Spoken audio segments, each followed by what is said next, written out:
Hypertension is most commonly associated with an increase in vascular resistance caused by narrower or stiffer blood vessels, but other mechanisms, including increased cardiac output, large blood volume, or excess venous return, are possible.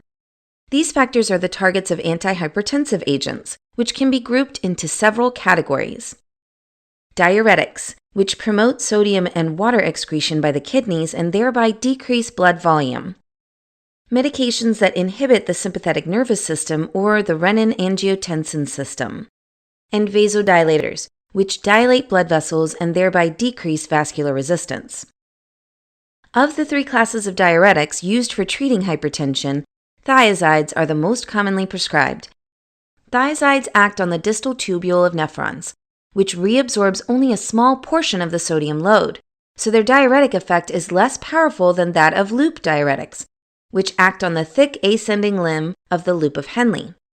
However, thiazides also have a vasodilation effect by an unknown mechanism.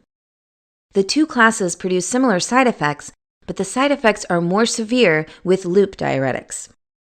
Potassium-sparing diuretics act mainly in the collecting duct and have only a mild diuretic effect, but they can compensate for the potassium loss induced by other diuretics and are therefore commonly used in conjunction with thiazide or loop diuretics. Sympathetic inhibitors, or sympatholytics, act on adrenergic receptors to block sympathetic activity. There are beta blockers, alpha blockers, mixed alpha and beta blockers, and central sympatholytics. Beta blockers are typical first-line treatment for hypertension. They reduce heart rate and cardiac contractility and thus decrease cardiac output. Alpha-1 blockers are effective in reducing sympathetic vasoconstriction, but their action can lead to an excessive baroreceptor-mediated reflux that increases heart rate and produces tachycardia. Non-selective adrenergic antagonists block both alpha and beta receptors. By inhibiting beta receptors in the heart, they are able to lower blood pressure without inducing reflex tachycardia. Central sympatholytics stimulate alpha-2 receptors in the brainstem to reduce sympathetic tone. They reduce heart rate, contractility, and vasoconstriction, but may also cause sedation.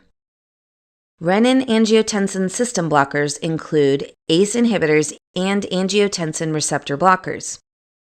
ACE inhibitors are commonly used as first-line treatment for hypertension. They block the conversion of angiotensin 1 to angiotensin 2, which in turn leads to a reduction in aldosterone. Their action reduces systemic vasoconstriction and increases sodium and water excretion by the kidneys. Angiotensin receptor blockers inhibit the effects of angiotensin 2. Their indications are similar to those of ACE inhibitors. Vasodilators include calcium channel blockers, direct arterial vasodilators, and nitrodilators. Calcium channel blockers inhibit L-type calcium channels that are responsible for smooth muscle contraction, cardiac myocyte contraction, and action potential generation in cardiac nodal tissue. The dihydropyridine class acts on peripheral blood vessels. They are powerful vasodilators, but their action can lead to reflex tachycardia and increased cardiac contractility.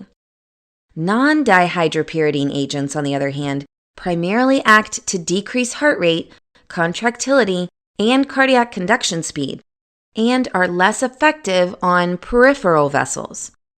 By having cardiac depressant effect, they can reduce blood pressure without producing reflex cardiac stimulation. However, they should not be used for patients with systolic heart failure. The mechanisms of direct arterial vasodilators are not entirely clear. They can cause reflex tachycardia and are only used for short-term treatment of refractory hypertension. Nitrodilators act by releasing nitric oxide, a powerful vasodilator. They are administered intravenously to manage hypertensive crises and to control blood pressure during surgery.